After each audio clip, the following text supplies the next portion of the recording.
Well, hello and welcome along to a very special edition of The Big Conversation from Unbelievable. I'm Justin Brierley and I'm excited to bring you a conversation this evening between NT Wright and Douglas Murray. The Big Conversation is a video discussion series from Unbelievable brought to you by Premier in partnership with the John Templeton Foundation. Now, we would love to know what you make of tonight's conversation. So if you can, please do click through to the survey link in the info with the video today, and we'll make sure to release the thoughts you've had on that in a future show. For more updates, bonus content, and more Big Conversation shows, do make sure to sign up at thebigconversation.show. We've got some wonderful conversations already in this third season of the show. And if you want to continue the conversation, why not join us this weekend at our online Unbelievable conference? It's Saturday, the 15th of May, and one of our guests, NT Wright, will be speaking and dialoguing actually with other guests, including historian Tom Holland. You can find out more at unbelievable.live. All the links that I've mentioned are in the video info with today's show. And today on the programme, we're talking about identity, myth and miracles, and asking, can we find a story to live by in a post-Christian world? We do live in a post-Christian culture, and many secularists have welcomed the fading of the West Christian identity. But the question is, what is it being replaced by? And how should we address what many believe is a growing meaning and identity crisis in the West? We're going to be asking, can Christianity still make sense of the modern world? And to help us do that, NT Wright is a senior research fellow at Wycliffe Hall at the University of Oxford. He's the former Bishop of Durham and the author of numerous books, including his latest, Broken Signposts: How Christianity Makes Sense of the World. Our other guest is Douglas Murray. He's associate editor of The Spectator magazine and author of books including The Madness of Crowds, Gender, Race and Identity. And during the course of the conversation, we're going to be making time for your questions as well. So we'll have some of those towards the end of today's show. If you've got a question, whether you're watching via our YouTube channel or on one of the many Facebook pages who are sharing tonight's video, then do feel free to put a question in the chat, in the comments, and we've got a team who are going to be looking out for those and sending them through. And we hope to be able to ask as many of those as we can towards the end of the program today. Well, thank you so much, Douglas and Tom, for joining me on the show today. I think this is the first time we've had you both together for a conversation, though I'm sure you're both aware of each other a little. Douglas, have you bumped into Tom's work before coming on the show tonight? I certainly have, and read parts of it over the years, and actually I've recently been reading at the recommendation of many people his excellent biography of Paul, which I've been immersed in, and so yes, very much so. And, fantastic. And Tom, you actually have both sort of had a little bit of a to and fro in the pages of The Spectator, actually, in as much as I know that you recently responded to an article by Douglas, didn't you?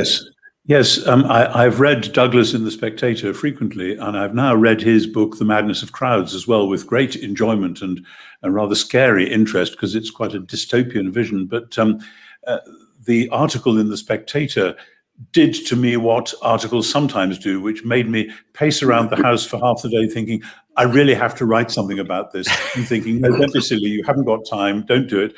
And eventually the worm in my head turned into rather quick prose. I was thinking of an article, but it turned into a letter, but I hope it was stimulating anyway. Well, I certainly did find it stimulating, and we'll maybe come to that issue in a moment's time. Sure. But before we get to that, Douglas, how are you? How have you been coping with the past COVID year? How have things been? Like everyone, you know, it's a bleak time in lots of ways, and has things that are salvageable in it. I've had far more time to read than I normally do. I've very much enjoyed that. I've had the opportunity to do a lot of thinking, a lot of writing. I said at the beginning of the pandemic that in a way, those of us who are writers are rather well set up for it. To be a writer is to be able to deal with solitude, and that indeed you must have solitude. So we're rather practiced at it, but nevertheless, nothing can prepare you for something as strange as the era we've been through. And I suppose, you know, maybe not leap straight in, but I do think that certainly my readings back over history and plagues in history seem to bear out one of the things I feel at the moment, which is that they have a disorientating effect on the civilizations across which they roam. All sorts of strange things come out of the woodwork, strange beliefs, strange fears, things you didn't know were there. And I think that's very much the case in our society and across the world in the last year, as much as it has been in history. Yeah. Yes, and as Justin knows, I wrote a little book last year called God and the Pandemic. The publishers put a subtitle, something like The Coronavirus and Its Aftermath, hoping that the pandemic would be over in a month or two, but that the book would still sell. And now it's a bit, well, we're still waiting for the aftermath a year later. Yeah. But that was really in response precisely to what Douglas has just said, that particularly in America, but also in other parts of the world, the sudden arrival of this pandemic and all that it's meant has produced all sorts of apocalyptic speculations. And is this a sign of the end of the world? And or does this mean that God is punishing us for some specific wrongdoing or whatever? And it came as a shock to many people that there have been pandemics and plagues and so on over history reasonably frequently. And it's just that in the last century, we in the West have been protected from major disease like this. So we were kind of unprepared. I see it as like a sort of wartime conditions, in that everything is different and we just have to get through it. And when we look back, there will be all sorts of things where we say, oh, what a pity that had to happen, or this came about, or whatever. So I think there's a lot of navigation and negotiation still to be done. It does present an interesting context within which to be having today's conversation. We're asking, can we find a story to live by in a post-Christian world? And I wonder if we could start with your own story, Douglas. For those who perhaps haven't come across you before or don't know this particular aspect of your life, you did make claim to a faith yourself at one time. So tell us a little bit about that and what happened along the way. Well, I'm like most people from Britain. I'm not that comfortable about speaking about myself. I know we live in an era where everyone volunteers up their personal story first. I tend to always want to do it last, if at all. Yes, I mean it's not a secret, that having been said. I was born and brought up a Christian, as a believing Christian from I think most of my life, including through my adult life, and I'm now in I suppose a self-confessedly conflicted, complex situation of being, among other things, an uncomfortable agnostic who recognizes the values and the virtues that the Christian faith has brought. I think I sort of laid out how I think our civilization, our culture has got to the stage that it is at the moment, and its current uncomfortable relationship with faith. I tried to lay that out in The Strange Death of Europe. I still believe what I wrote there was accurate as a diagnosis of the era. But it's and it's a very uncomfortable, as I say, position that someone like me is in, because I say, there has been a period of rejection of faith, particularly from what in our lifetimes has been known as the New Atheist Movement, which made claims that were self-confessedly wrong. That, for instance, actually I think as a late friend of both Tom Wright's and mine, Rabbi Jonathan Sachs once said, that the claim that, for instance, morality was obvious was obviously wrong. The claim that basic ethics that we might share are self-evident is self-evidently not the case. One doesn't have to be an ethicist to know that. You just need to travel.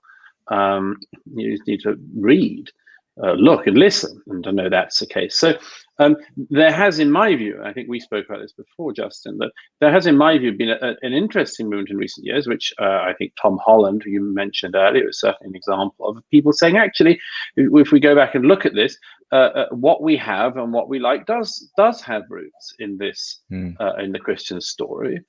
Now, the follow-on question from there, I suppose, is, well, what do we do about it? And I think that a great failing of our time has been the tendency to talk past each other on this. The religious tend to say, well, it's easy, you just have to believe.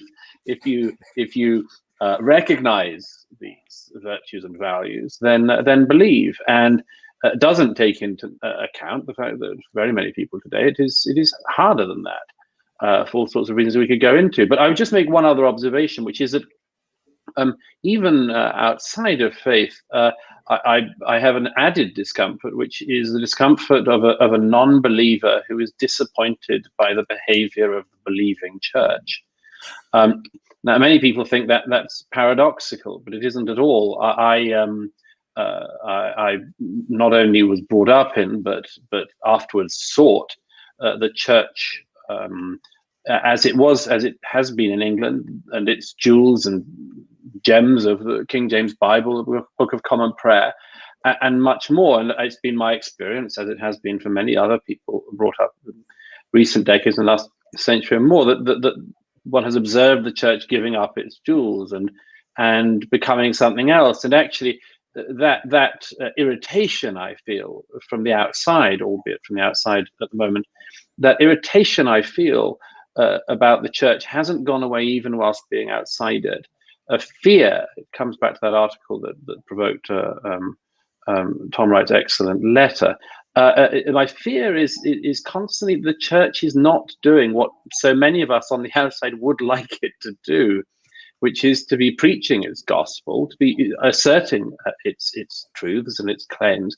And so when one sees it falling into all of the latest tropes, one just thinks, well, that's another thing gone. It's just like absolutely everything else in the era. Everything in this boring, monotone, ill thought out and shallow dialectic. And so as I say, I'm a disappointed non-adherent.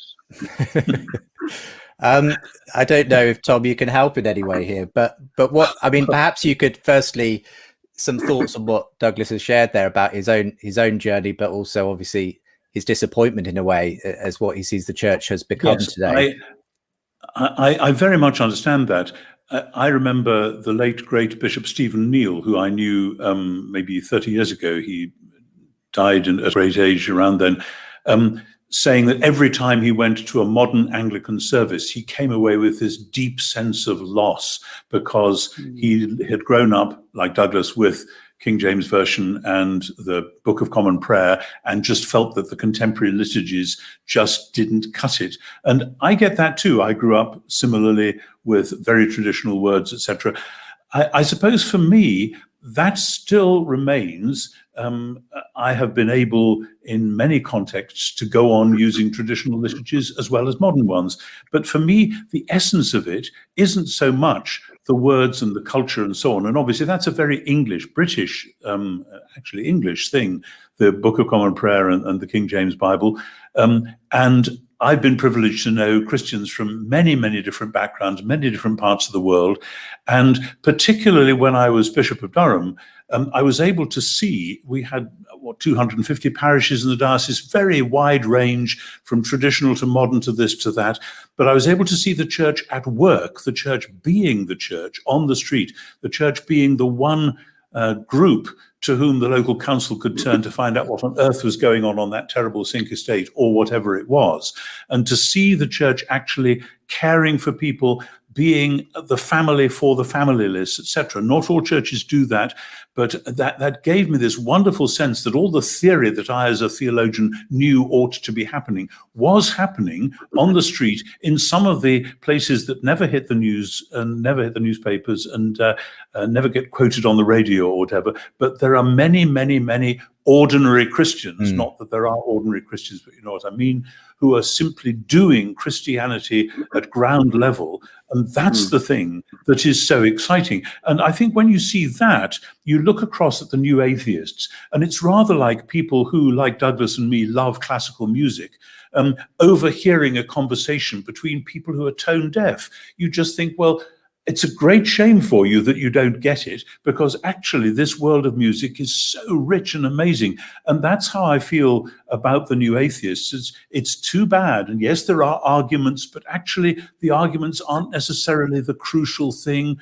What matters is something else, which many people still have. And we talk about post-Christian Britain or Europe, but actually there are many new Christian movements, confusing often, and often getting muddled and so on, as we all do. But there's a great deal to be encouraged by, as well as, and as Douglas knows, I share his frustration when it appears that the church is simply jumping on the latest trendy bandwagon. I mean, one quick example, and then I'll shut up. About 10 years ago, when the debate on women bishops was really getting going, David Cameron in the House of Commons said rather disdainfully about the Church of England, yes, it's time they got on with it. They should get with the programme. And I wrote a cross article for the Times to say, no, we are, I hope, going to have women bishops, not because it's the programme that our society is moving in some sort of spurious, progressive idea, but because right from the beginning, the first person who Jesus told to go and tell other people that he'd been raised from the dead was a woman, that the foundation of the apostolic ministry comes with Mary Magdalene on the day, on Easter Day. And from there, it's all downhill. So I totally agree the church shouldn't just be jumping on the agendas. It should be exploring more what is in its own textbook. Just before we get to that Spectator article that Tom responded to, Douglas, just staying with the new atheism for a moment, because in a sense, arguably, that has been part of the story of how we have, ended up in an increasingly post-Christian West. But I know that you were friends with one of the great new atheists, Christopher Hitchens. So did you disagree with him when you were, having lunch as friends and that sort of thing? What was your relationship with the new atheists? Did you outgrow them? I don't know. I think I'm friends with all of them. Some still. I remember I knew Christopher around the time that I started to lose my own faith, and I had been asked, actually, it was in The Spectator, we always have a Christmas sort of poll of writers, politicians and others, and asked them a question. And that year, it must have been about 2008, that year the question was, do you believe in the virgin birth? And I think it was the last time I said, certainly in print, maybe the first as well, I said, yes, of course. And I remember I saw Christopher in Washington a little while later. We've known each other for some years, reviewed a number of my books. And I remember he raised this over a drink in his apartment. He said, I saw your answer in The Spectator. And I remember thinking, oh gosh. And he said, you could have knocked me over with a feather. I didn't know you. And he sort of said something like, I didn't know you were that way. He was very shocked, very, very shocked. And we agreed not to discuss it at the following lunch. Yes, I mean, I've spent my life surrounded by people who have strong opinions, and that includes very religious people of many faiths, and many secularists and atheists. I think there has been, as I just alluded to earlier, there's been, I think, a fruitful dialogue in recent years, actually, on this. I would just throw one thing in, if I may, which is that one of the things Tom just said alludes to something I find very interesting, which is a retreat that can happen in faith from faith with assertions, ethical claims, and much more, into effectively a social action group. Now, I know that's not what you were referring to, but I'm very interested in the way that this has happened. I've seen it in America. I've seen it in Jewish communities a lot as well. There's actually a term, I would muck it up if I tried to do it in Hebrew now, but there's a term for effectively the doing of good works. And you can see some effectively, basically, non-believing or no longer believing sort of Jewish communities falling into this, saying, well, actually, our Judaism will be doing good works, doing charity, and soup kitchens, and much more. And I find that very interesting. I find it noble and much more, but I don't think of it as religion. I don't see it as as that. But that is the problem with our word religion and religious, isn't it? That the modern, as in post-18th century, view of religion is precisely something that is divorced from the rest of ordinary life. And that's been reinforced by, I think, an over or misinterpretation of the idea of justification by faith apart from works, as though, okay, if we believe in faith and that sort of religion, you shouldn't be bothered about all that other stuff at all. Whereas in the New Testament, it's very clear. Paul says on 2 or 3 occasions, if you're in this game, be zealous for good works. And he doesn't mean moral good works to earn your salvation or anything like that.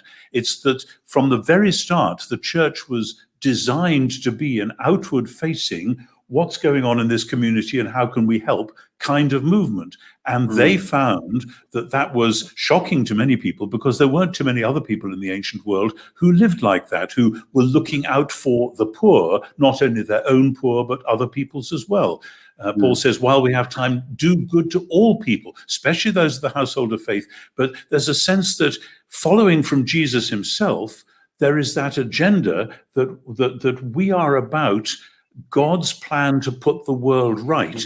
And we can't do it all ourselves because it's a much bigger thing than that. But we can be people who are bringing about signs of God's restorative justice in the world. And of course, from the outside, that can look like just people running soup kitchens. Well, I'd rather people ran soup kitchens than didn't run soup kitchens. And I'm sure Douglas would agree. But it's actually about a vision of the whole of life. And if that's why I worry about this word religion and religious, because it didn't mean in the first century what it means now either.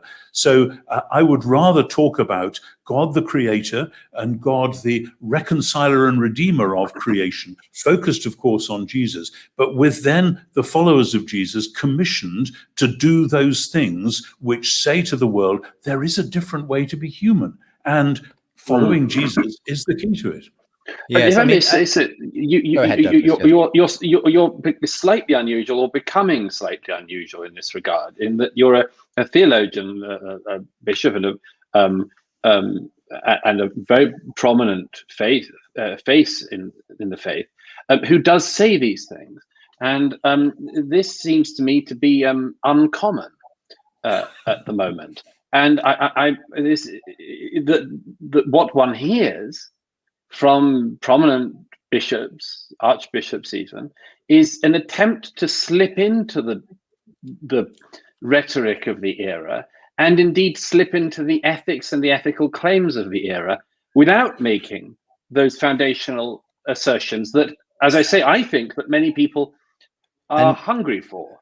And is this where the issue of the article, let's go to that and put, name that elephant in the room. But Douglas published an article which was highly critical of the Church of England's current approach to anti-racism and so on, Tom, and feeling that they were essentially bowing to a certain woke ideology, essentially, and not sort of doing what they should do as the church. So what was your response to that? And how much truth is there in Douglas's concerns about the direction of the church?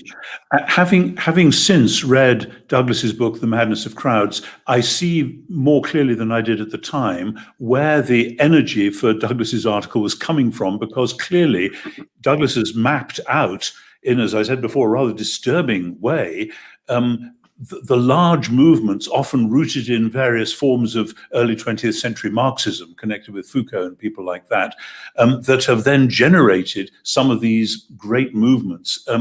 And then to see the church getting on board with that, you think, hang on, what's going on?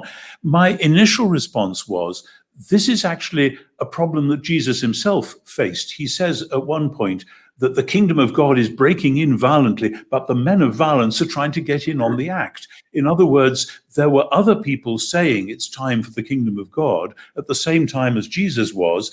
Did that mean that Jesus should give up talking about the kingdom of God? No, it meant he had to go on explaining what he reckoned it did mean, as opposed to what the other people were saying. And so there is bound to be a confusing convergence between a genuine Jesus-following desire to see, for instance, social justice.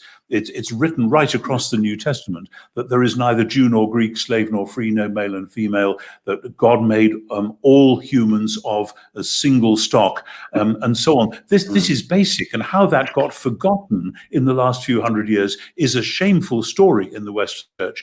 So that I think the church needs to reclaim what was always part of its heritage, a view of the renewal of the whole human race and a new sort of family in which identity, that's one of our straplines for tonight, identity. Ooh, we've had a little pause on Tom's video there. Hoping it'll come back in just a moment's time. We are live on our live stream tonight. But the point being that Tom was making there, Douglas, that we are looking, the Bible has always had, and Christianity specifically, this idea of an identity. Sorry, I think Tom's back. So Tom, do you want to finish your point? You just got interrupted by the internet for a moment. Sorry, I wasn't sure where we broke off. It was just, you were saying in the Bible, it's always been about the neither Jew nor Greek, male nor female, yes. Slave nor free, one identity.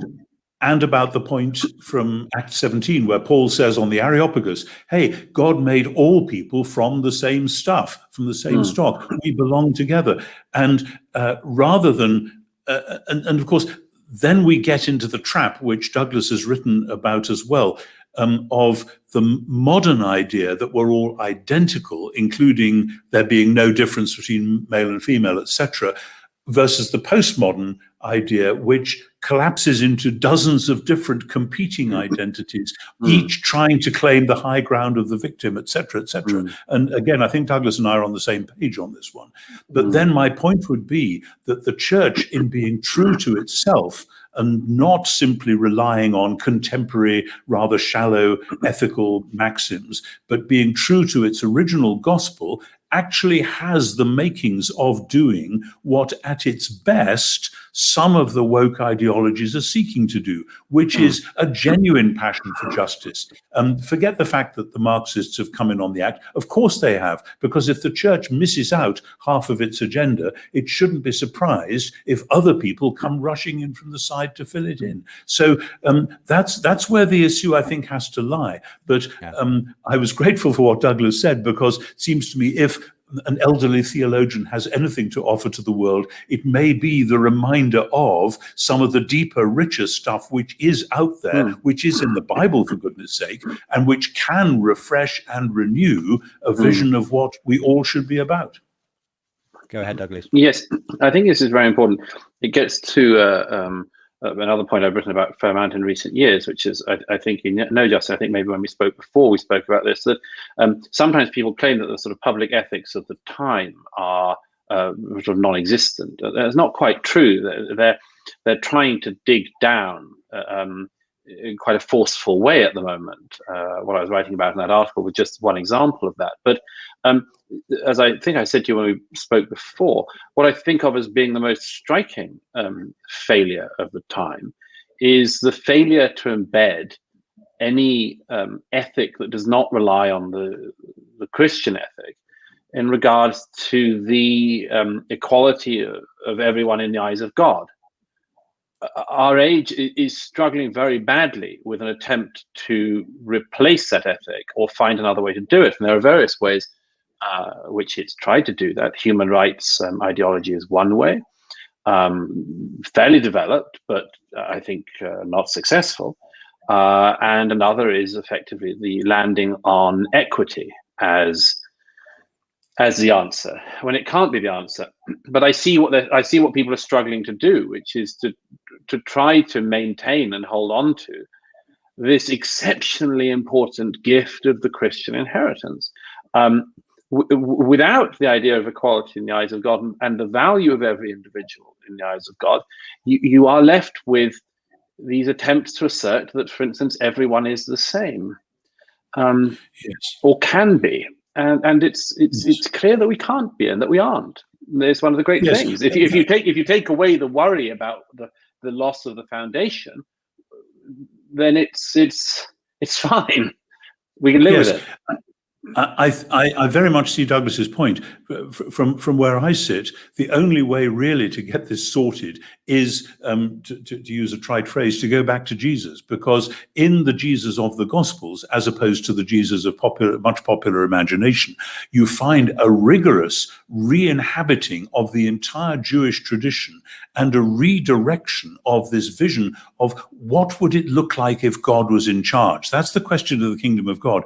Just supposing God was in charge, how would it look? Well, it might look like a man who had two sons and one did this and one. It might look like, and then he heals somebody in the crowd, whatever it is. It's a renewal of human beings, not in order to be identikit, we're all equal now, but in order to be certainly equally valued and equally, though uniquely in themselves, part of an ongoing program that God has launched, not human beings at this point.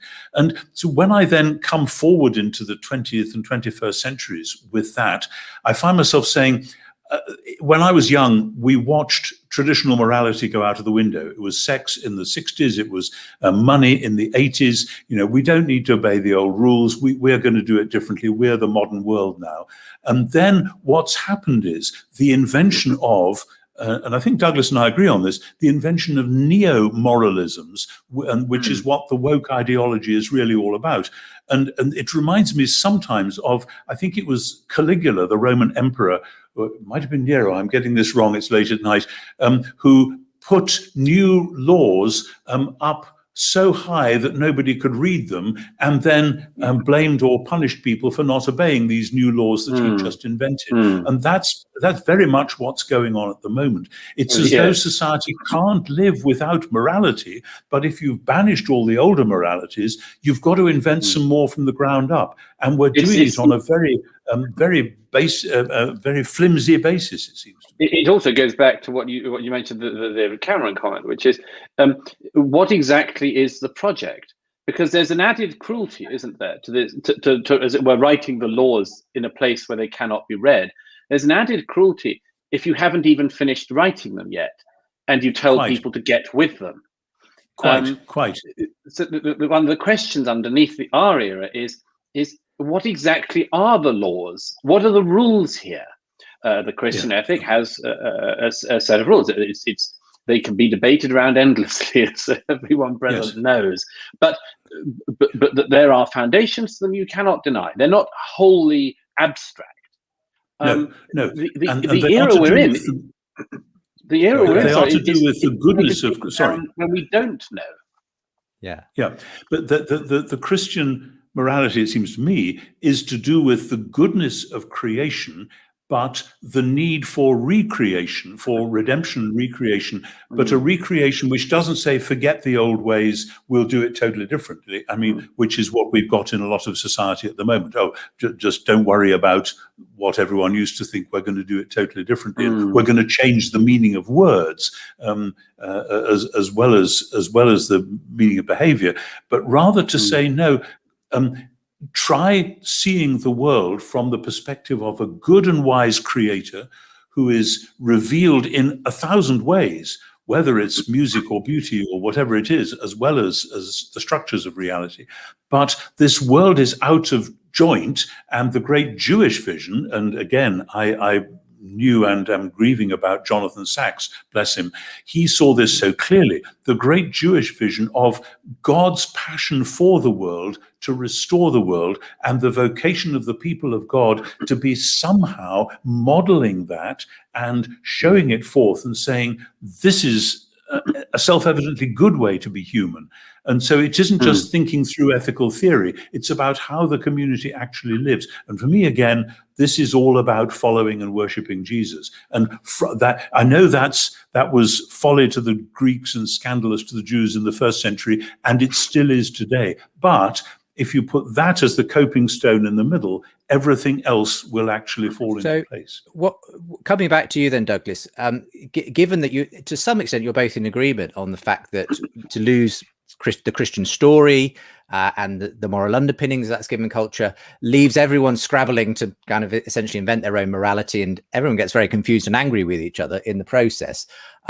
I mean, where do we go from here, I suppose, is the question. And is there a way back even to what now? It's just, the genie's sort of out of the bottle, though, isn't it? I mean, can we go back to that once Christian age where apparently everyone was more or less agreed on things? Yes, I say that in The Strange Death of Europe. You can't wish things you know and wish them unknown, or wish them unlearned. And this is something I think is very important in all dialogue between believers and non-believers. I just wanted to say, I wouldn't like it to be anyone to take away from this that I simply think that the church has a PR problem. It isn't just that I think that the presentation is wrong, or there's a mistake in, for instance, falling into the religion of anti-racism or anything else. It's that I do believe that doing that means that the church fails to tell its own story.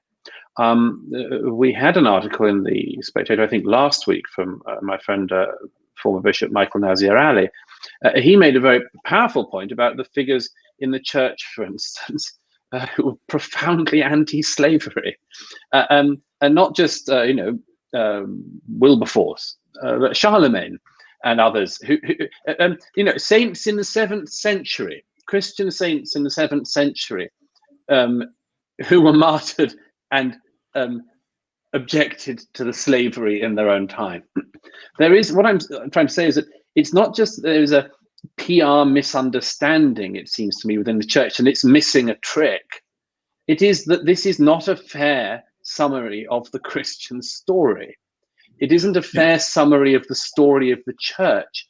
And what it is the adoption of a facile and profoundly hostile analysis of the church, which sees the church, for instance, as being a white enterprise, but it clearly isn't. Like Tom Wright has seen congregations across the world. I've been at services throughout the Middle East, across Africa. Beleaguered communities sometimes show absolutely extraordinary and inspiring levels of faith. And I don't recognize the negative interpretation of the church, which I see from some people trying to force a different ethic on the church today. But as I say, it's not just in the history of the church, but in the story that the church has to tell about itself today that I think that there is an error being made. Because, for instance, to go back to something which, as Tom Wright knows, I wrote about in The Madness of Crowds, if you look at the great error of the ideology which is trying to embed today, it is that it has spent no time bothering itself over the question of forgiveness. Now, it's not just that I think that the church is missing a PR trick in not addressing this. I think that the church does everybody in society the most enormous disservice if it doesn't say, this is what our faith is built upon. We have been thinking about this and trying to practice it, at least, for millennia. So at least give us your ear for a moment. Yeah. And that's really important. I was talking to a good friend just this morning on email who has been writing a short article about wokeness, and he wanted me to comment. And I said, the one thing you need to point out is that all the woke morality is simply about you guys are wrong and you guys are wrong and you're full of hate and you're this and you're that. And there is no sense that if you repent, we'll forgive you. No. You just have to grovel, and it's a morality of I hate to use the word Pharisaism because actually that's a slur on the first century Pharisees, but that's what in the popular discourse it's about. It's about we've got this right and we're making up new laws as we go along, as Douglas has said. And you lot are wrong and you're staying wrong and we're glad you're wrong and we're going to rub your noses in the dirt. And it seems to me that's rather like certain revolutions. I mean, revolutions that eat their own children, where the French Revolution notoriously ended up decapitating quite a lot of people who had been among the leaders of the early movement. And it's more complicated than that. It strikes me that in everything you've said there, that in a sense, though, just even if we are in a quote unquote post-Christian world, we're not in a less religious world in the sense that these ideologies become quite religious. But not in a very grace-filled kind of religion. And you've spoken about that yourself, Douglas, that there's that kind of aspect to the way people then grasp certain identities and certain causes and ideologies, and that becomes their sort of their identity, their religion. And I suppose this is the problem, isn't it? We are meaning-seeking, story-driven creatures, and if it's not going to be the story of Christianity, it's going to be another story. Yes. And the question is, can we live together with these very different stories, which often bump up against each other? Yes, but I think that's... Sorry, Douglas, go ahead, and then Tom respond. Oh, okay. I think this is true. I've often thought, I hesitate to say this in front of such a distinguished theologian, but I've often thought that one of the interesting points about what Jesus teaches is that much of it, as Tom Wright well knows, much of it you can find in some of the contemporary Greek thought. Some of the thought is around the Roman world, but nothing prepares for the demand to love your enemy. It seems to me so completely revolutionary and so completely counterintuitive that it has and I think we recognize, if I may say so, I think we recognize in our era as well, with awe when we see this being practiced. That's why I come back to this, that it's not just about missing a trick, it's missing an opportunity to display your faith. When people see actual forgiveness, it is, I think, among the most humbling, most moving things that you can ever witness as a human being. There was an example a couple of years ago when at a church in the South of America, that was very unusual, but appalling crime when a young white crazed as a white supremacist of some kind walked into a church and shot some of the worshippers. And the next day there was an interview with, it was a black congregation, and the next day there was an interview with one of the families, and the mother of somebody who just lost her son said that she forgave the killer of her son. I thought this a couple of years ago. I was doing a tour with somebody who became a friend, Cornel West, Professor Cornel West of Harvard, who by his own definition is a revolutionary Christian socialist. So we have a lot to disagree about. I was very struck. Cornel always refers to people as brother this, brother that. Some people think it's an annoying tick of his. I rather like it. But I was absolutely bowled over one day when he referred to this shooting. And he said, that brother who went into that church and shot up that congregation.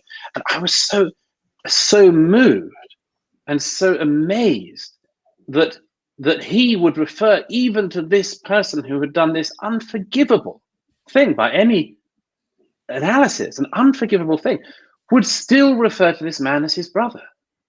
It seemed to, and it seems to me this is an example of living and displaying a Christian ethic, which, if it was just seen a bit more, would have a profound impression in the world.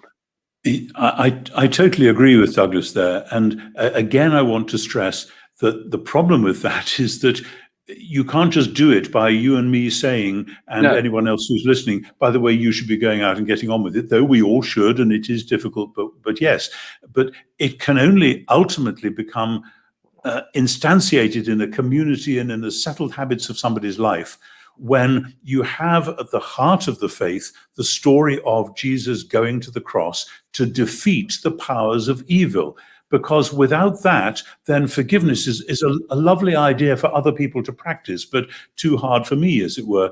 But if Jesus has actually dealt with evil in his death, whatever that means, and you have to have lots of discussions about how that plays out, of course, then who am I to go on actually holding it against this person or that person? And that's why forgiveness then has as its positive side reconciliation. Forgiveness shouldn't just leave you with, as it were, a zero bank balance. It ought then to open the way for reconciliation. That's, of course, what Archbishop Desmond Tutu has done so spectacularly. And I know South Africa is still a very difficult and dangerous place. But when I was young, we were all talking about the coming bloodbath in South Africa. And the fact that there wasn't a bloodbath and that there was a peaceful transition of power was largely due to the fact that Tutu and a lot of others were going and praying with leading politicians, reading the Bible with them. And then when the transition happened, having that amazing commission of truth and reconciliation.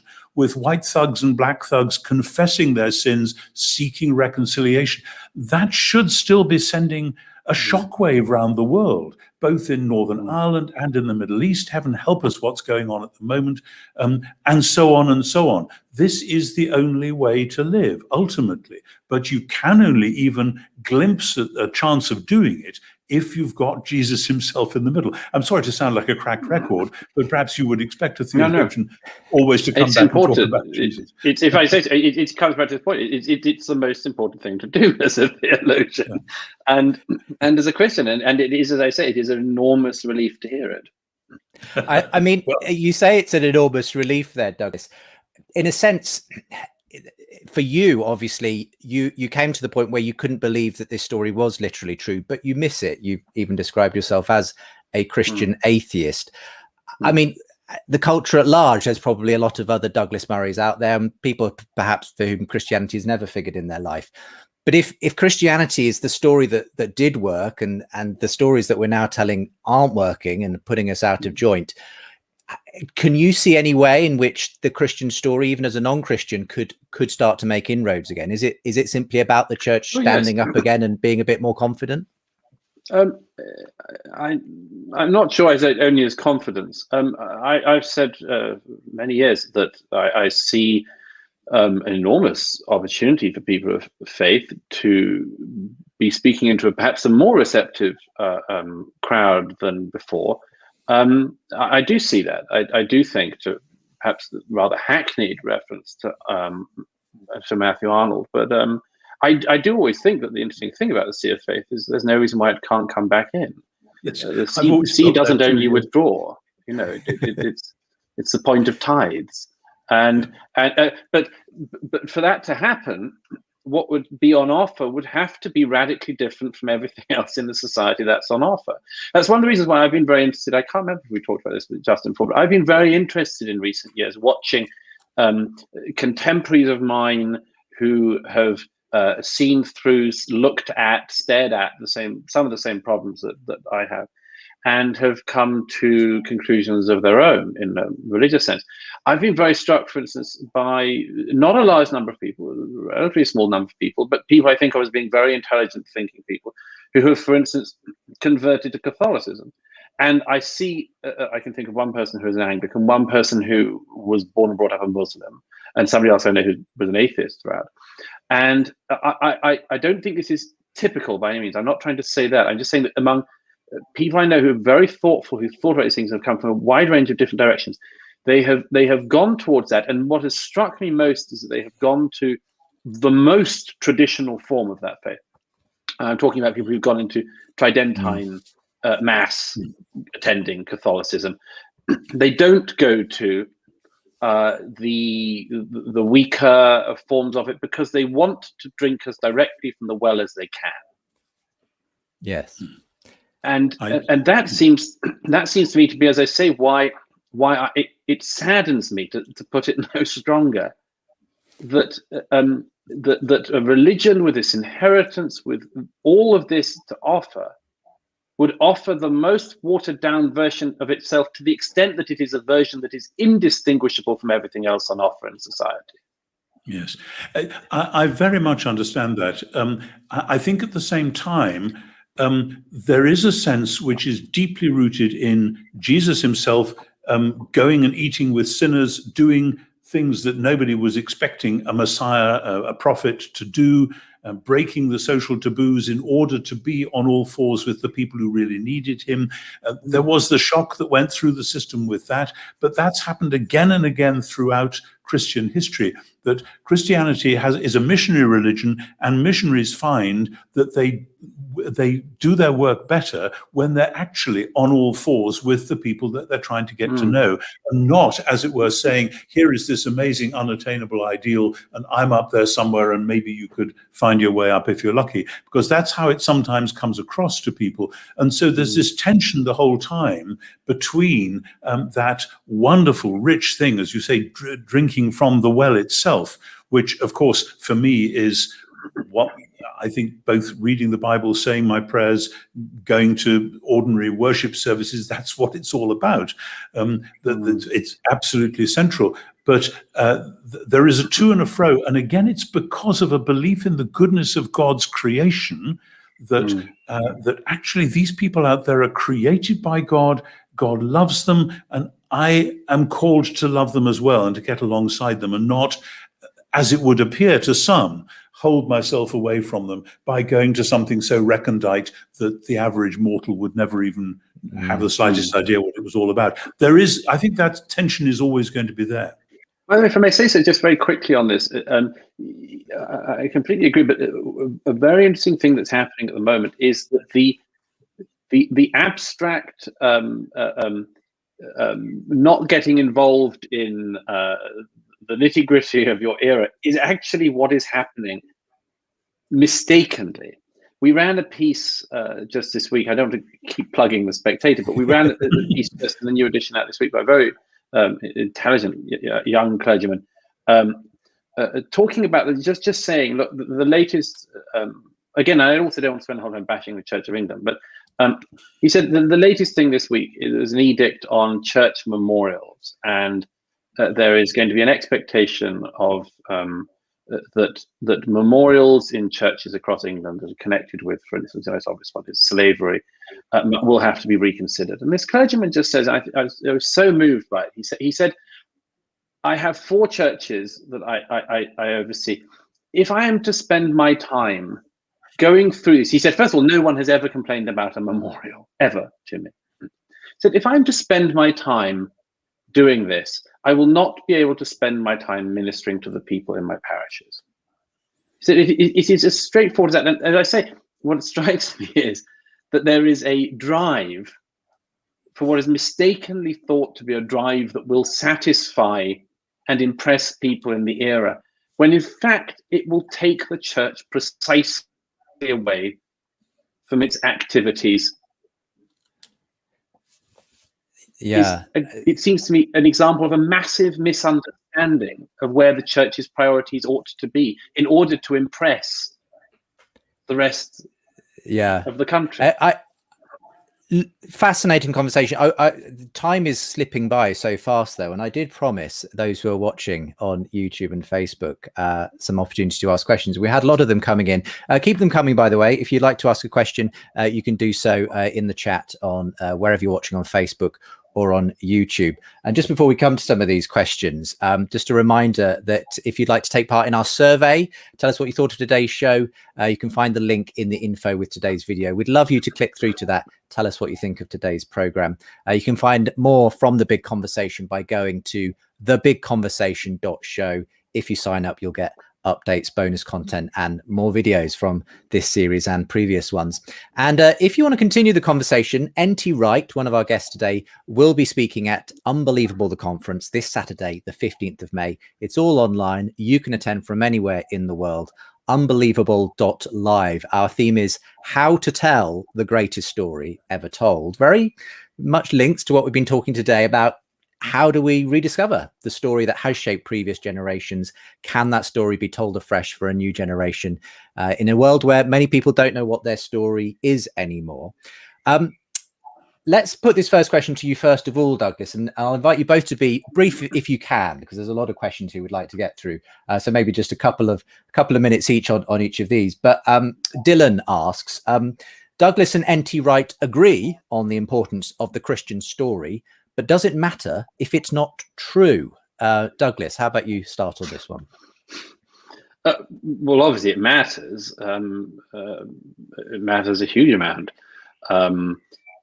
There is a complex corner which I'm obviously at, which is whether you can, whether it is possible, and I'm not dogmatic on this question, but whether it is possible to keep what you need without holding on to the idea of it being true. Now, of course, what we mean by true in this context is very complex. Let's just park that for the moment. I think there is an enormous temptation which sits there at the moment. It's many people have written about it. I mean, the person I think of most clearly is Schopenhauer in the dialogue on religion, who writes in a fascinating way about the possibility that it is, as it were, the philosophy for the masses. I think this is a temptation to follow this idea. I also think, obviously, for any believer, it's a great error, because it's the whole thing is a form of shadow play. And I think myself that the answer isn't clear. How could it be, perhaps? But the question that I think it was the German jurist Bockensforde who put the dilemma out. I first came across this in the writings of Ratzinger, Pope Benedict. Bockensforde's dilemma is: can we maintain an ethical and more structure without the roots that gave it birth? And many people think that the conclusion is already in on that, and that the answer is no. I don't know, because I think that we're currently living through an attempt at that experiment. It's like the question of, exactly where the fire stops and where the heat begins, and when you know where you're living in the embers, and whether you can get them going again. It's exceptionally hard to know, because you're living through it. Yeah. Tom, do you want to comment on that? You would expect me probably to quote St. Paul, if the Messiah is not raised, your faith is futile and we're still in our sins. It's pretty basic. That there is stuff that happened that was unexpected, that was dramatic, that you couldn't actually have made up. Anyone 30 years, 60 years later than Jesus wouldn't have made it up like that. We know a lot about the sort of stories that they lived on, and this kind of breaks the boundaries. That doesn't in itself mean that it's true, but it does mean that if you put that in the middle, you can see how everything else makes the sense it makes around it. I mean, I was just thinking as Douglas was talking, saying, could we have all the benefits, as it were, without it being true? It's rather like saying all the things that I most value about having been married for nearly 50 years now. Supposing my wife didn't exist, but I could still have a lovely home and well-cooked meals, etc., etc., would that be all right? And the answer is, of course not, because it's all about her and being with her and together with her. And Christianity is all about Jesus. It isn't Jesus so that we can have something else, a nice system of how to live. It's we have Jesus, and because we have Jesus, then all the other things make sense. So if you take Jesus away, and that means Jesus being crucified and raised from the dead, then I'm sorry, it's just not going to work. Theologians and others have tried to do without the resurrection in the last century, and their systems basically fail, in my view. And the churches that follow those, I think, have often proved that point as well. So, yeah, nice try, no cigar would be my sense. Yes, but this is the bit where you end up feeling embarrassed in front of Christopher Hitchens, isn't it? If you're required to believe in these things like miracles, and specifically the core miracle at the heart of Christianity. And well, here's another question, and see what you think of this, Douglas. Bensonium asks, when it comes to Douglas losing his faith, was it those intellectual difficulties in miracles, the virgin birth, or something else? And I suppose I could ask about the resurrection as well. I mean, Tom obviously feels if Christianity is ultimately going to be helpful, it's helpful on the basis that something really happened that changes the world, changes people, and then works out from there. I mean, yes. What's your take on that? If you're not really sure that you can go down that resurrection route? Well, let me just argue something slightly counter to what I just said, but doesn't completely counter it, but it might complement it. I remember some years ago reading a very interesting a book by George Steiner, in which he relayed a conversation he said was one of the most important conversations he had in his life, which was actually in South Africa, which Tom just referred to. I hope I don't get this wrong. It's in one of his later books, but Steiner says that late one night over dinner, he's talking with some activists, happen to be black activists, and I suppose it must have been still in apartheid time. And one of them says to him suddenly, to Steiner, who's obviously Jewish, but you don't understand, we don't have a book. And Steiner said it was one of the most flooring and distressing things he had ever heard. We don't have a book. Now, obviously, these people were not Christian, But what they noticed was they did not have a thing to draw upon in the same way that, for instance, Steiner, although he wasn't exactly a believing a Jew, I think, had the Torah. There's a similar point made by Alan Bloom in one of his books in the 1980s. I can't remember which one, where he says if you're not going to have the Bible, you would need to have a book of equivalent seriousness to base it all on. And I've always thought this is a very important challenge, because there are books that people might put forward to try to base it on, but they are never of equivalent seriousness. And it's actually quite hard to think of a book of equivalent seriousness to the Bible. But I do think this is a challenge. What would you base it all on? Exactly. And it's fascinating because A.C. Grayling, maybe 10 years ago, produced that thing called The Good Book, which was his attempt to do a sort of secular Bible, and it fell flat on its face. Yeah. It was a very, I thought it was a very shallow and rather distressing production. But the point of the Christian Bible is, yes, it's a book which does this, that, and the other. It's a great story, but the Christian Bible, the climax of the story is, of course, Jesus. The four Gospels bring the story of Israel to an unexpected and very shocking climax, as a result of which all sorts of other things happen. So it isn't that the Bible is just full of abstract teachings and ethics, etc. And, oh yeah, we got this book which tells us what to do. It's a story, and you're invited to get on board with the story and to be part of the onward movement that takes it forward from there.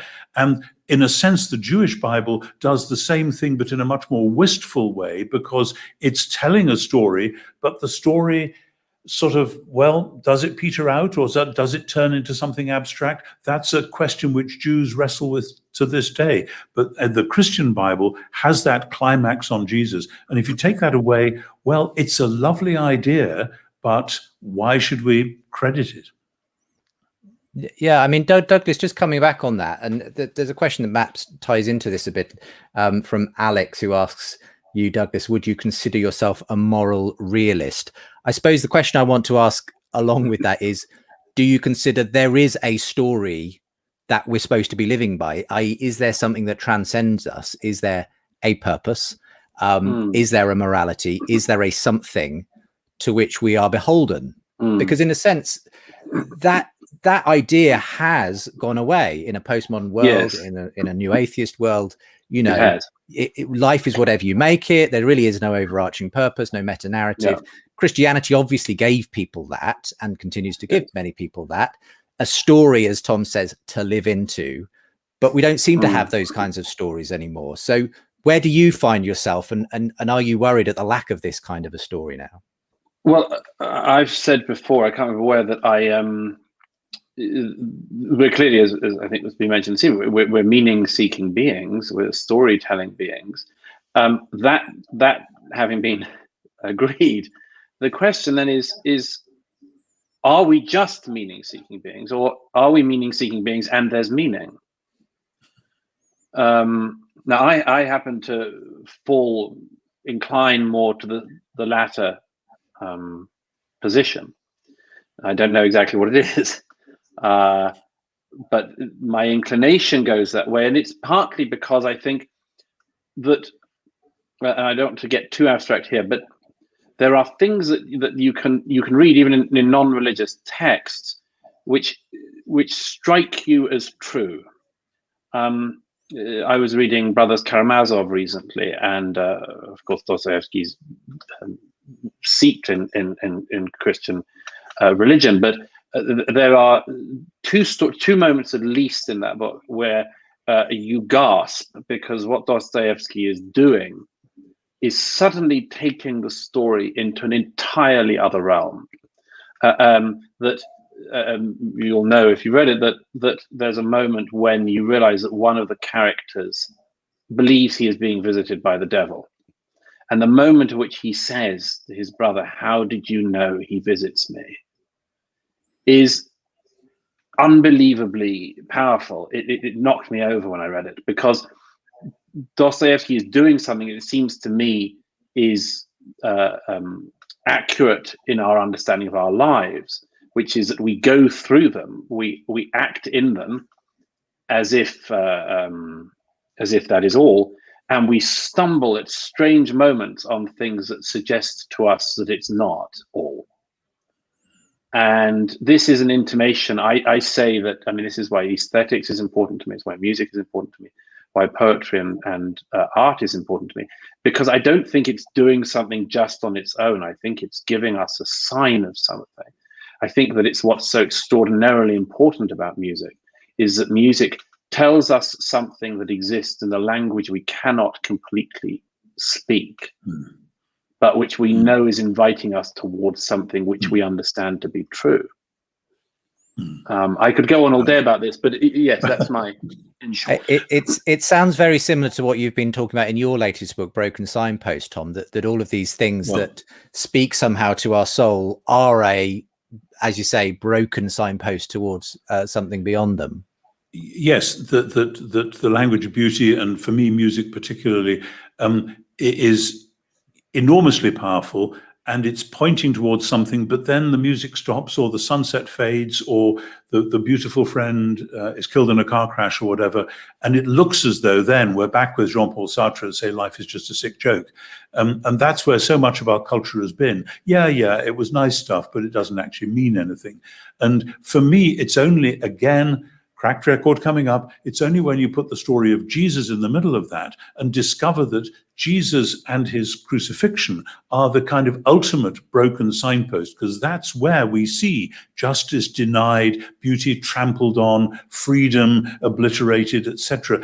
All those things which were our great dreams, which we have lost, are actually true of the story of Jesus going to the cross. And I would urge anyone to reread the story of Jesus going to the cross, thinking of it like that, not just then this happened, then that happened, but those great things that we love, beauty, freedom, spirituality, all of these great ennobling things, they're all there in that story.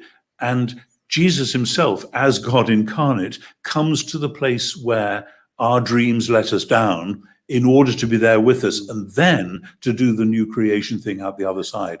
That's a summary of a much more complicated argument, but that's where it's going.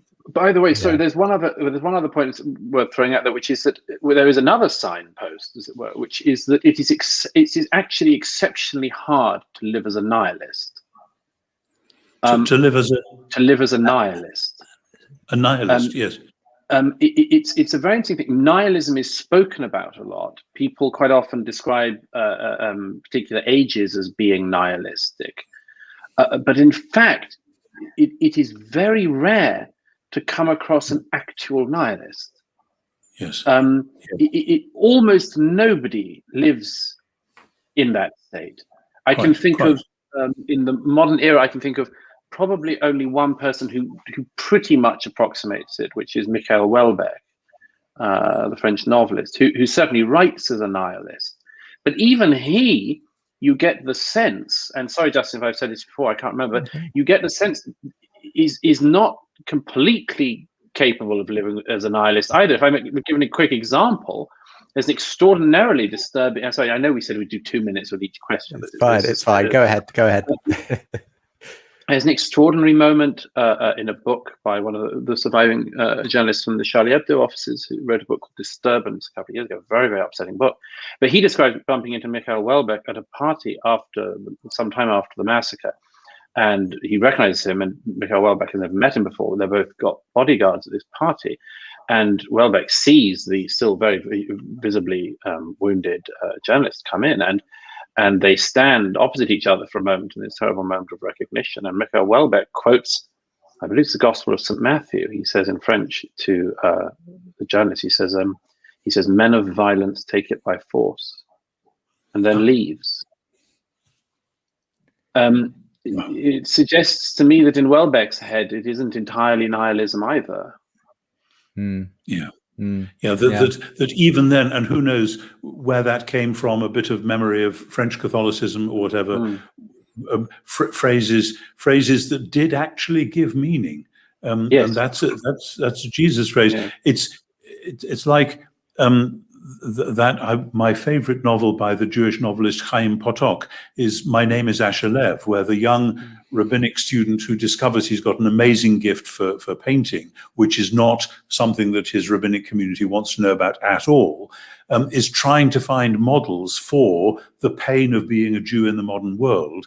And he travels from New York to Europe, and he goes around the galleries, and he comes back and he paints crucifixions. And obviously there's a lot of kind of Chagall and so on in the background of that. But part of the grasp of that is a sense of, even in an ultra-Orthodox community, where the idea of a cross on the corner outside a church in a street somewhere would mean those are the people who think that we're God killers or whatever. So there's a real fear. Nevertheless, nothing but the crucifixion would do to express what he needed to express. And it's almost as though it's now woven in not just to culture, but the way that the human race is, that at the very moment when it tries to get away from all that traditional Christianity stuff, the best model with which to do it turns out to be something pretty central to what the Christian gospel was all about.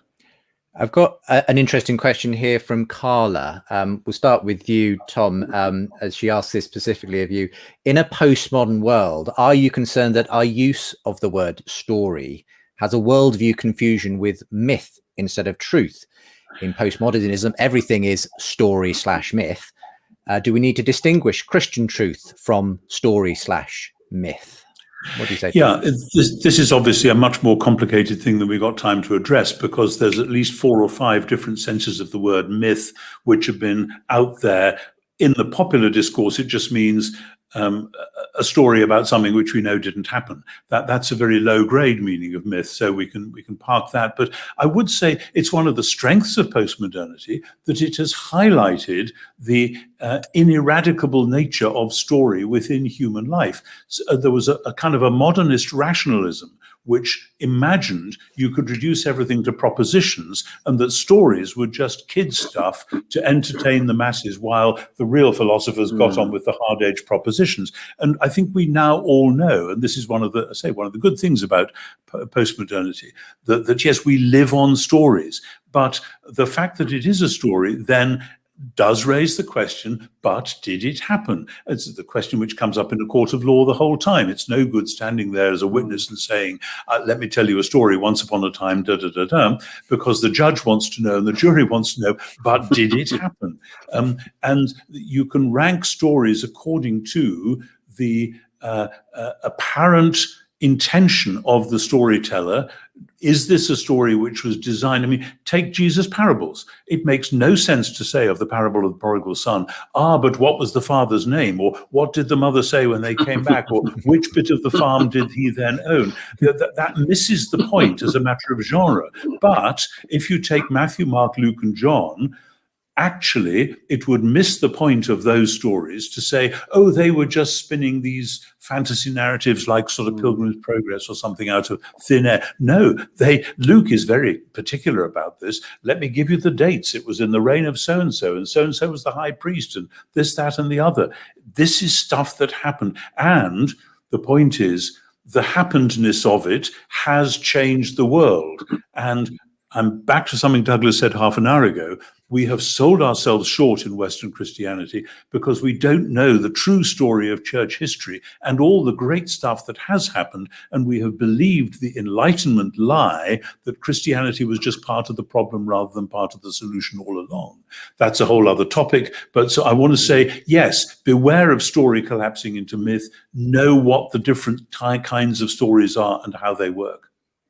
I mean, we don't have time to pursue it, Douglas, today, but maybe another conversation to have at some point would be the fact that I think part of your deconversion, for want of a better word, was to do with coming to doubt the reliability of the Bible and whether it was actually based on historical facts, and obviously the miraculous nature of it as well. But do you feel like if you could be shown sort of the factuality of it, as well as the way it makes sense of our culture and everything else, that would, I guess, be the missing piece for you that would take you back in some sense, maybe even to a new kind of faith?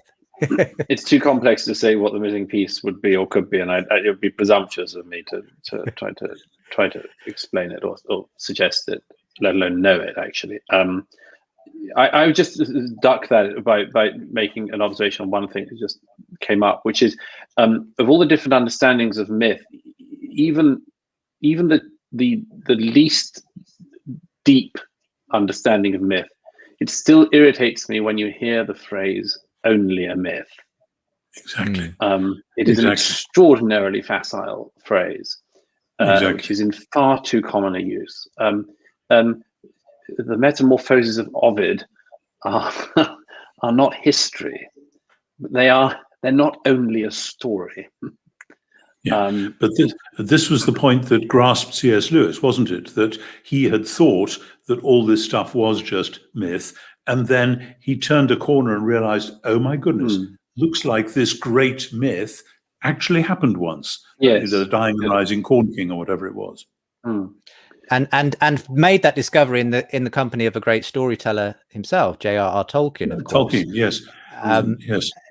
And in that sense, there is this idea that these great myth stories, they are, Lord of the Rings is arguably drenched in a kind of Christological overtones, and that these are the stories that seem to compel us and grab us and so on. And in that sense, as time is drawing to a close, Douglas, I suppose, you've been so very gracious, because a lot of these have been very personal sort of questions about faith and that kind of thing. But do you wish for it to be true? Do you wish that there was, that, as Lewis said, this is the true myth? Is that something that you could see making sense of the world if there was a true story that everything sort of came? Of course, I mean, I don't really understand people who don't wish it to be true. I don't really understand those people. I do have known some. We mentioned one earlier who don't wish it to be true, didn't wish it to be true. No, of course I do. I suppose that one thing that I've always found extremely powerful in that regard is whenever I've been in the Holy Land, Israel, surrounding area. I never forget one of the first times I was there. I think during the 2006 conflict in Lebanon, and I was speaking to. I happened to stop one day, and there was a church that was being built, and it's quite unusual to need a new church in that neck of the woods. But one was being built for various reasons, and I asked the person who was in charge that day. I said, "By the way, what's the name of the church?" And he said, "It's the Church of the Transfiguration." And I said, "Beautiful. How did you decide to do that?" And he said, "Well, here we name churches after the nearest site, and the Transfiguration happened there." And he pointed to the mountain beside us. And wherever in the world you're brought up as a Christian, it makes an enormous impact on when you see the physical sites. I've traveled around there a lot, and I don't think for me anything quite equals that in terms of making an impact on me. But I think what we aren't transparent to ourselves, and I'm not transparent to myself, and I have no idea how to answer that question.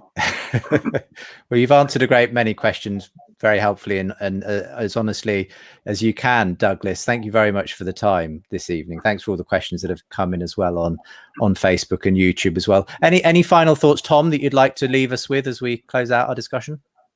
I was fascinated by what Douglas just said about the Transfiguration. I have been on one or two mountains which claim to be the site of the Transfiguration, Mount Hermon, Mount Tabor, etc. Yeah. For me, one of the most moving moments in my life was on Good Friday 1989, when for the first time I went into the Church of the Holy Sepulchre in Jerusalem and spent most of the day there just contemplating, this is where it happened. And when you're actually there, it doesn't seem odd that the hopes and fears of all the years, or if you like, the pain and tears of all the years, should be focused on one place. And I intuited that, I felt it, and I thought it theologically. And in a sense, that was, it didn't teach me anything I didn't sort of vaguely know already, but the concreteness of it is so striking there. It's not just an idea in people's heads going around the world. This is stuff that actually happened, as a result of which the world is a different place. The world is claimed by God in his kingdom as a result of those facts. as we close, it reminds me of something you said the last time you came on the show, Douglas, that you had an experience at Galilee where it made you feel something happened here, was the way you put it. Yes, I think that's right. Yes. Yeah. I think it's very hard to come away from that without thinking about it. Thank you so much for tonight's conversation. It's been a real joy and a pleasure. I wish we could have gone on longer, but our time is over. Perhaps we can do it again at some point in the future. But for now, thank you very much, Douglas Murray and NT Wright, for being my guests on tonight's big conversation. By the way, we'd love you to tell us what you thought of tonight's show. We've got a survey, which you can find in the info with today's video. Just click on it, multi-choice, very quick. And we'd love to hear what you made of the show. Do make sure to follow The Big Conversation at thebigconversation.show. Sign up there for bonus content, updates, and of course, all the rest of the shows that are coming as well in this season. And if you want more from NT Wright, and indeed he'll be in dialogue on these kinds of issues with Tom Holland, among other people, then do get along to our Unbelievable conference this Saturday, the 15th of May. You don't have to leave your home, though, to do that. Unbelievable.live. It's all online, and it's going to be a wonderful day of thinking through some of these big ideas. That's unbelievable.live. And all of the links are in the show notes today. For now, all that remains for me to say is thank you, Douglas, and thank you, Tom. Thank you. And hope we'll see each other again at some point. Thank you very much. Thank you very much.